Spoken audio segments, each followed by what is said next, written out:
If you have a story you'd like to hear featured on the channel, then go to mariesfield.com and send it my way. And of course, thank you.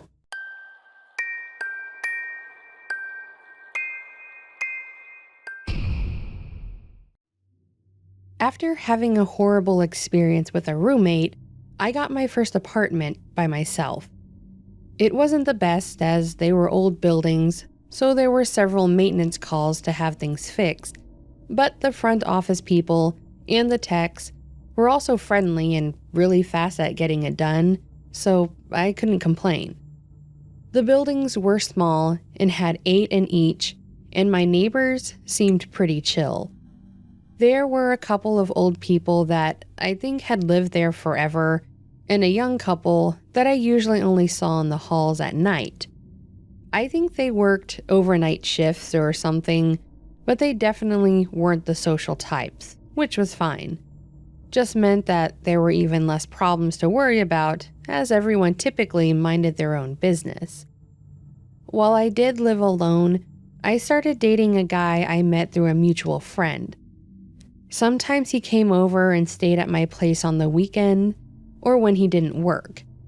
He was still living at home with his parents, who were also really cool people, but his drive to work was about an hour and my place was almost the halfway mark. So sometimes he would just stop and sleep at my place if he had a long day and didn't want to make the drive all the way home. He was an EMT and would often work late or overnight.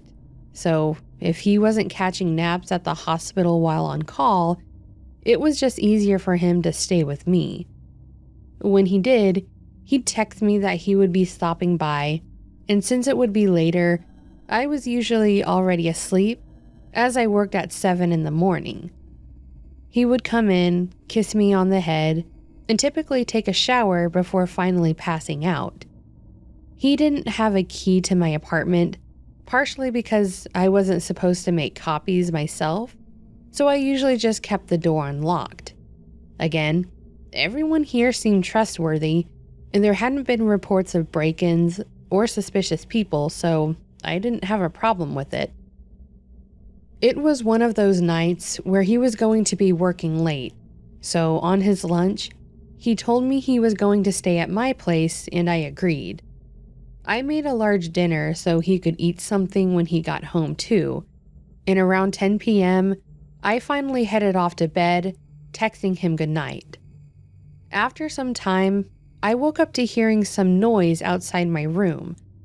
I figured it was him getting there, so I just tried going back to sleep, expecting him to be in soon. I even faced away from the door, as the bathroom was across from my room. That way when he opened the door, the light wouldn't blind me. I heard my door creak open a bit, and I opened my eyes to see the sliver of light on the wall, as well as his shadow standing in the doorway. However, instead of coming into my room, he just walked away. I thought that was weird, as he never didn't do that, and was kind of something I looked forward to. I continued to lay there for a bit, thinking maybe he was going to go eat first, but after I closed my eyes, I heard the shower running. Now, being an EMT, I know he can go to some pretty messed up scenes, or even lose a patient, so I thought maybe that's what happened, so his mind wasn't in the right place. So I decided I would go in there and make sure he was okay. I got up and entered the bathroom, and the clothes on the floor weren't his scrubs that he was usually in. They were regular clothes, but they were really dirty jeans. He did not like wearing jeans, so I found it odd. I asked him if he was okay, and he didn't respond, so I started saying something else as I opened the shower curtain when, to my horror, the man in my shower was not my boyfriend. I don't know who was more scared as he started shouting something, but I was also screaming and ran back to my bedroom, locked the door behind me, and called 911. I could hear some sounds outside my room, like the guy was running around, and I was terrified if he would try to get in my room, but I never heard the doorknob shake or the door budge. When the police finally showed up, I came out and explained what happened. The guy was long gone. We walked through to see if he took anything, and I noticed the shower was pretty dirty.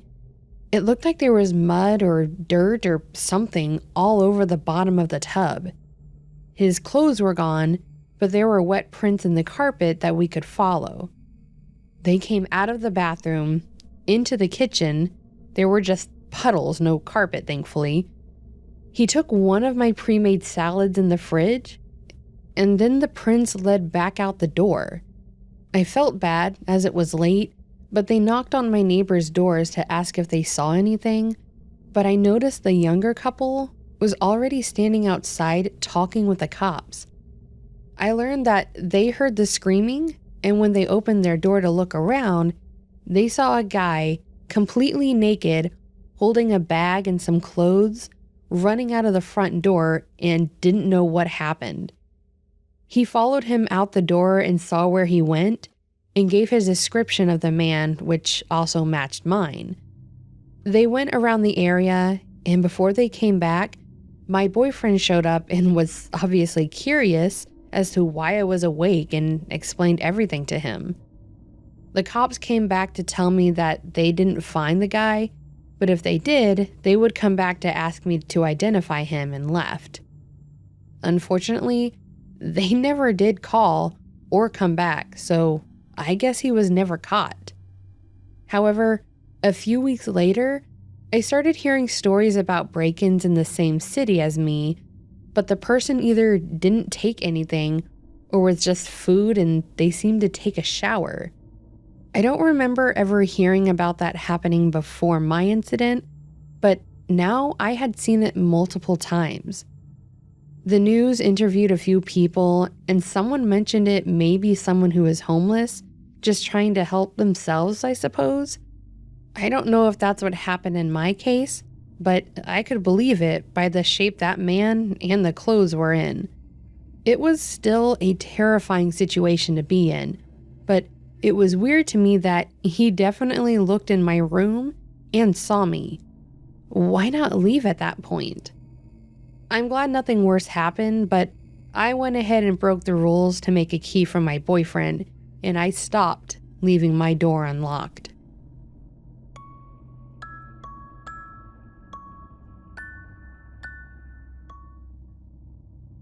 This is actually a story about my little sister. Back in the early 2000s, my parents, me, and my baby sister lived in a one-story house in Ohio.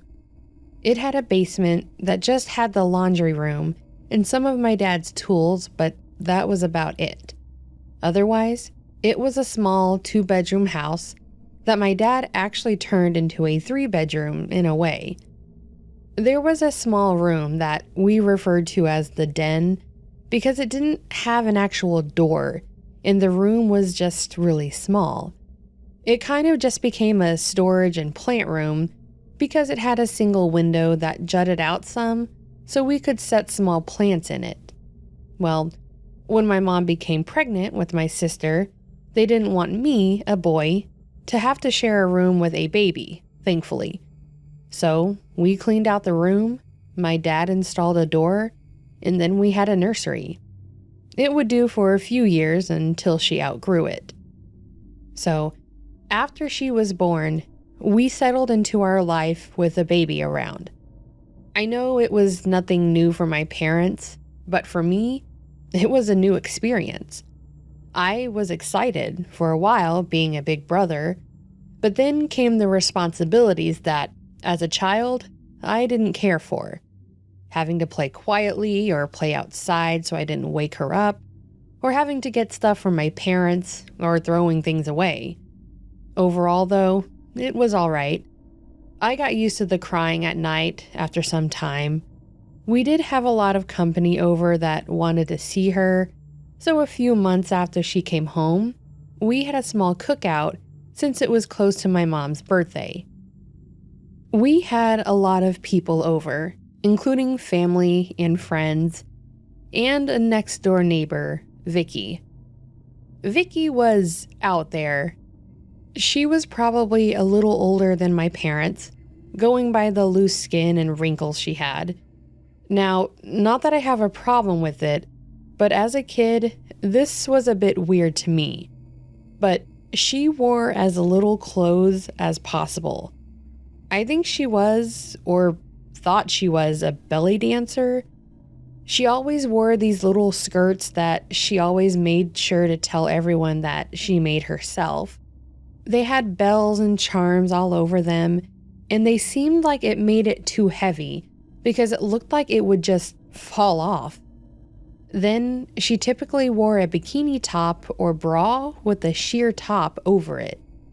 She had long dreads, and she always had all kinds of charms in them.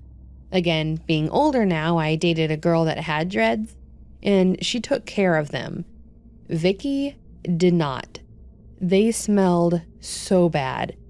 She would always try to hug me, but I had to hold my breath. She talked about fate and the stars and how they controlled us all the time. When my parents would mention something I did, she would always talk about how I can tell he's going to grow up doing this. He would be great at that, and so on.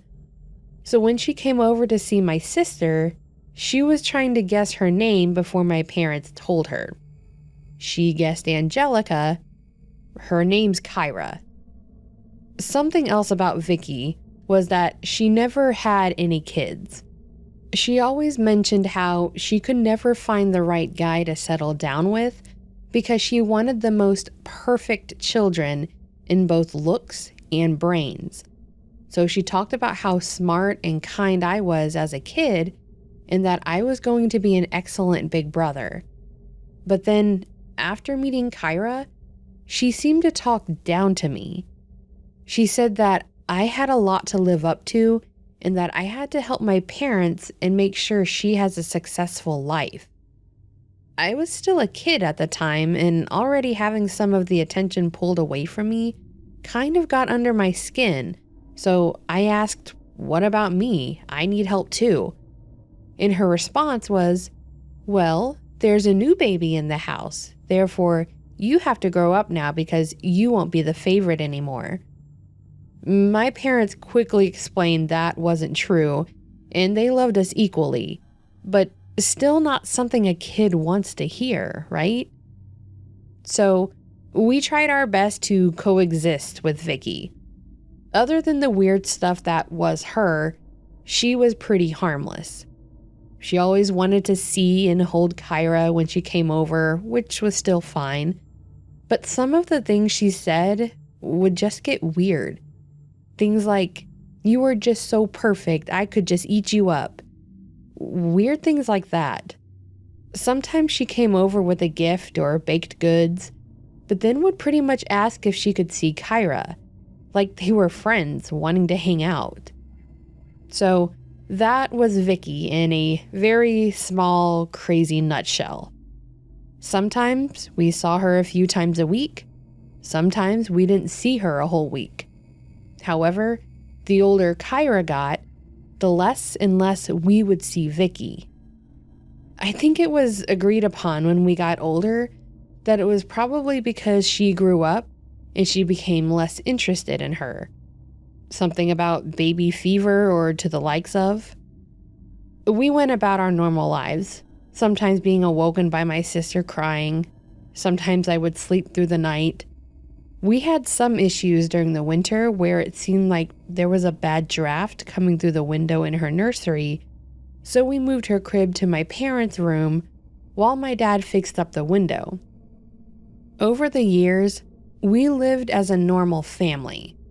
However, it started getting weirder when Kyra started to talk.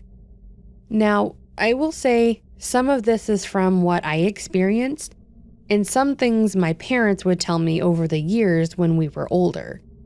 When my parents would get her from her room, when she woke up, she would say her normal things like, "Mama, up, eat," things like that. But on occasions, My parents would hear her start to cry, but then she would start giggling or humming and go right back to sleep. Then it started amping up.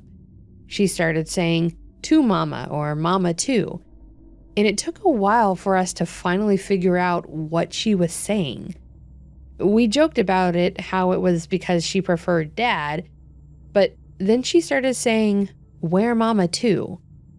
When my mom would respond saying, "I'm right here," she would say, "No, you mama one," and would call out and look for this mama too. No one really knew how to handle this, so we just kind of let it go. When she came out of her room, she would look for this mama too, but quickly lost attention and moved on.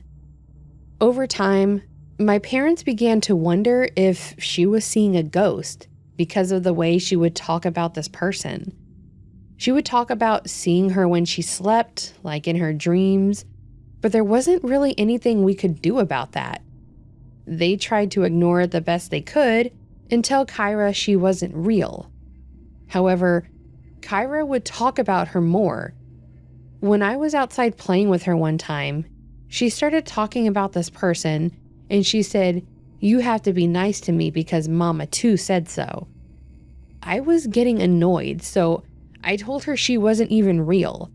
She got really mad at me, saying she was and that she came to see her at night. I dropped it because at this point I knew what a ghost was, and thinking there was a ghost in our house was pretty scary to me as a kid. However, as annoying as she could be at times, I was more scared that my little sister had to possibly confront a ghost alone, and I wanted to be the brave brother. So, after everyone went to bed, I snuck into her room and lied under her bed. There was just enough room for me to get under there and lay flat on my stomach. I had this great plan, but didn't think about how I would keep myself awake. I brought a pillow with me, and that was it. Needless to say, I fell asleep. But I did wake up to hearing my sister giggling and whispering. So I groggily opened my eyes and tried to focus around me, and to my horror, I saw 2 bare feet, big enough to be an adult's, with something draping around them, like a gown or something. I could hear them whispering things, and then both of them giggling. I could only make out some things that were being said at times, such as, "You are just perfect." I didn't think things past what I would do once I was in there, so I was just frozen in fear. It seemed like it lasted forever, but after a while, I saw the feet walk to the other side of the bed, and then they just floated upwards and were gone. I continued laying there for some time until I felt it was safe and ran back to my room and under the blanket with the light on until I could fall asleep again. The next morning, I told my parents that this person my sister was seeing was real and that I saw them too. I explained to them what I saw, and the color just flushed from my mom's face. She tried her best to convince me I was probably having a bad dream and dismissed the whole thing. Apparently, this was enough for my parents to buy an actual baby monitor, even though my sister was beyond that age at this point. Now, one night, as a child, I was sleeping in my room when I started hearing my parents yelling and running. I jumped out of bed and looked out my door to see what was going on when I noticed my dad was on the phone and I could hear my sister crying. I walked out of my room and into my sister's and saw my mom holding her. A lot seemed to happen that night that I didn't really know or understand, except that my sister and the baby monitor were moved to my room and both of our windows had locks installed on them. Kyra then started talking to me more about this person. She said she wasn't mean or scary, but nice and helped her fall asleep. She said she was also sad because she talked about how she wanted to take her somewhere, and now she didn't know if she would ever see her again. I didn't really know what to say other than she scared our mom and dad, which was not okay. Some time passed, and Kyra stopped talking about Mama too, and said she stopped getting visits from her, even after she moved back to her room. It wasn't until we started moving that another event would occur. My parents wanted a bigger place, so we started the moving process. We had all kinds of people over helping us, and to our surprise, that included Vicky as well. We rarely saw her, and if we did, it was typically while she was outside in her own yard or the mailbox. When she came over though, she looked different.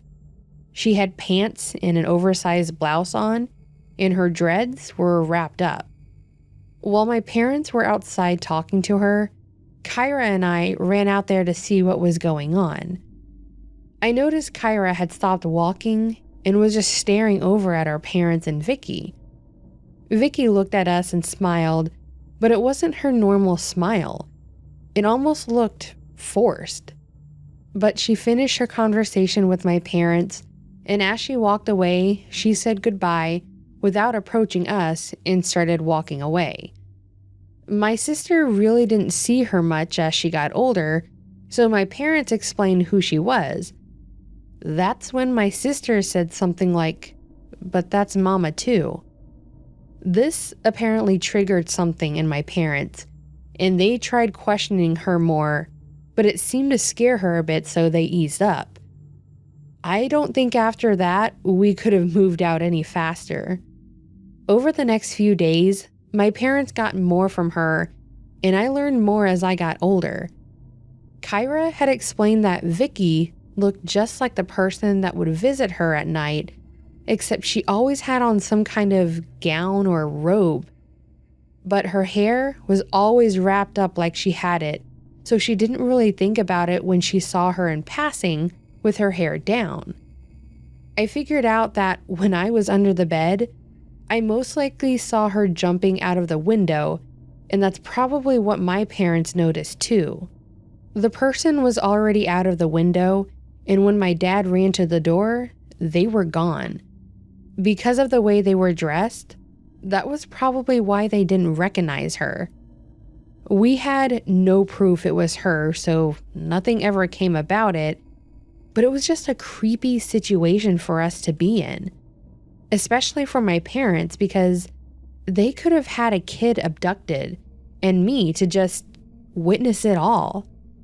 My sister, still to this day, didn't find it scary whatsoever, but I think it was just because she never met Vicky in her true form in daylight. However, it did cause my parents to be a lot more safe when it came to us, and at least we moved, so we never had to deal with her again. I just hope she wasn't able to do that or anything further with any other kids.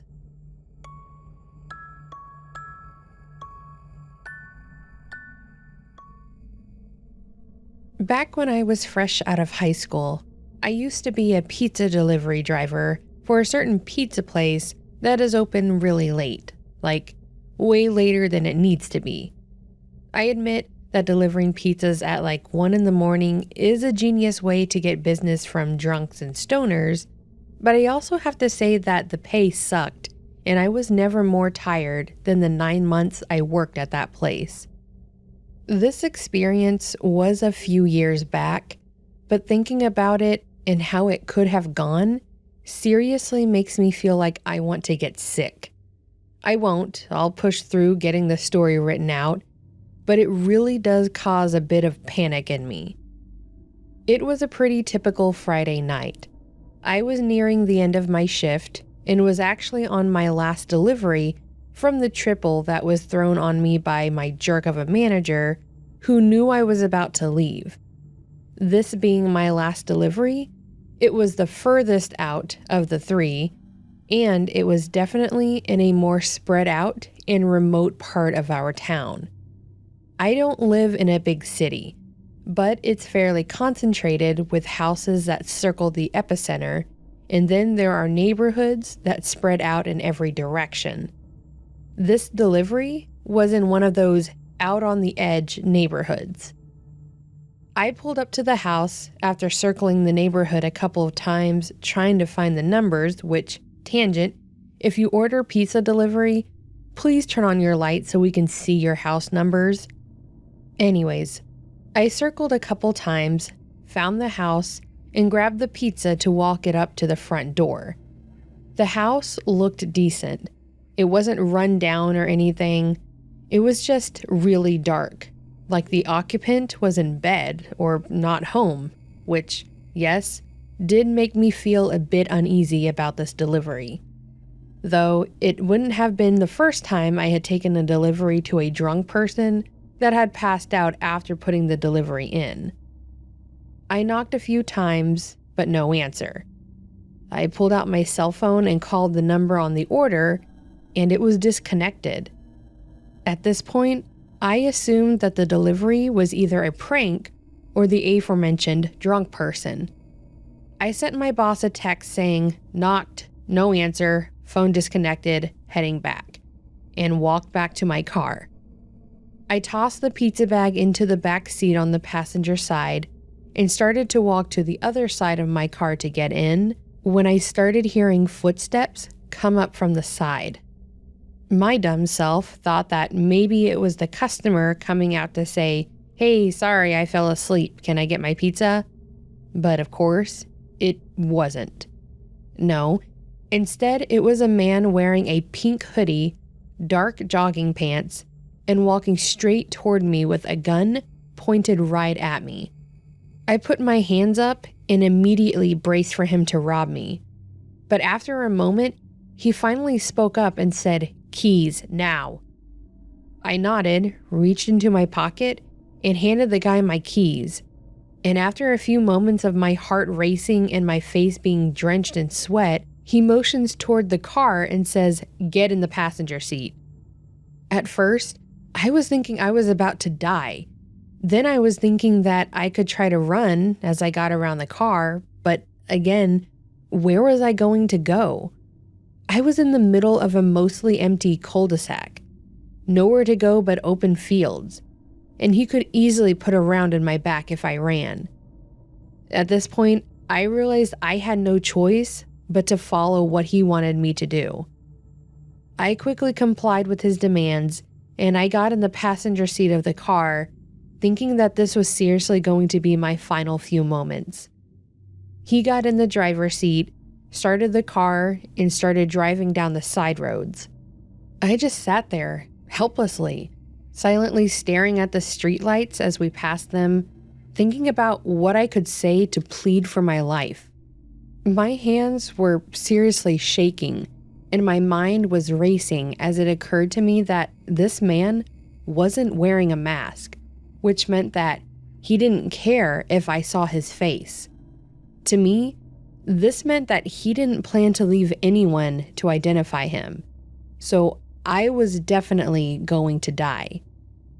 As we drove in silence, the carjacker seemed to become more and more agitated, glancing around nervously, muttering things to himself, staring at the clock and the road randomly back and forth. It honestly felt like several hours were passing, though it was probably only a few minutes. I started thinking about whether anyone would notice I wasn't back after a while. I assumed my manager would notice after a while, since I had cash that belonged to the store, but that was about it.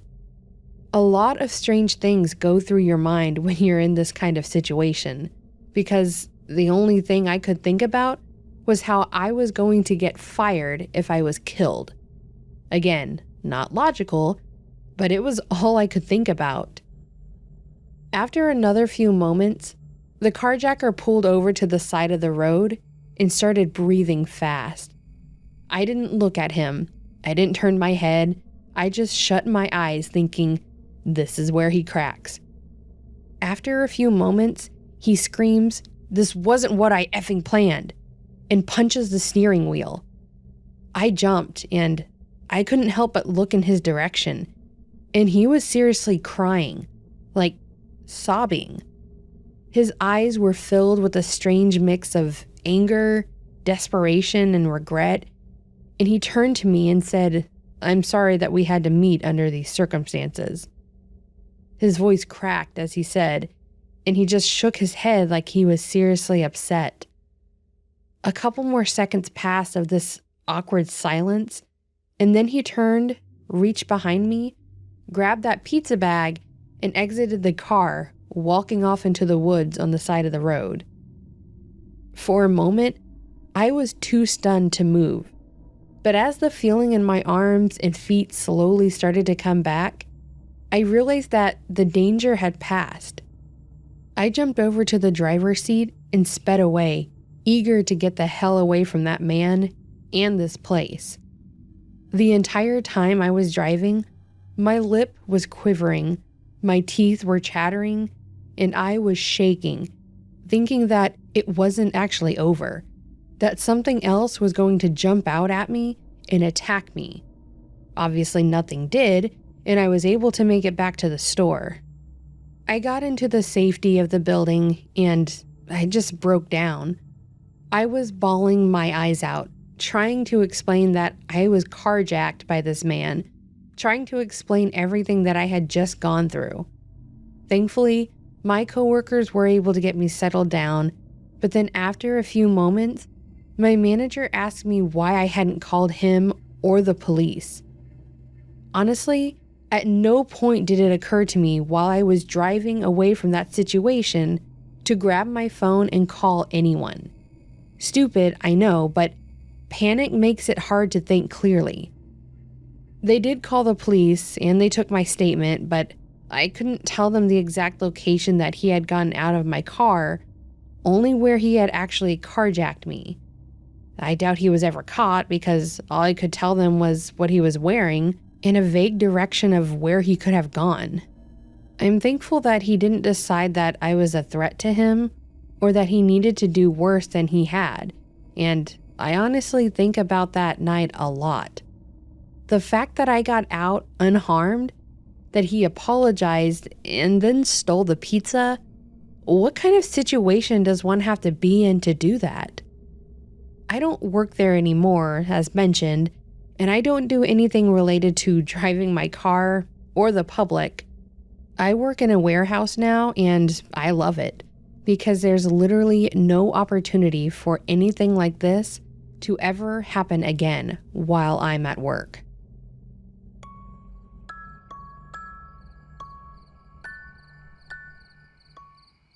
So that, my friends, was another scary story collection, and if I might say, that is the second story that I've read where somebody was a pizza delivery driver and they stole the pizza. Why is that a thing? That's mean. Like if you've worked for something like that, maybe they're not all the same, but that exact situation, the boss is like, why did this happen? And like you were the one that stole the pizza. Like, I don't know, I'm saying like again a lot. I should stop. Anyways, that's weird. I know Raven used to work at a pizza place, and thankfully he was never robbed or pizza jacked, I guess. So that's good. I did have to go in and help him clean dishes one time though, because it was, I think, midnight, 1 a.m, and they weren't done because they make the delivery drivers clean the dishes, which was weird to me. So I went and helped. That was an experience, but I'll take that over like that story. So I'm sorry for that person, but thanks for letting me share your story. So there's that. And if you did enjoy this video, please do give it a like below. And if you'd like to hear more content like this, consider subscribing. They won't all be about pizza robberies.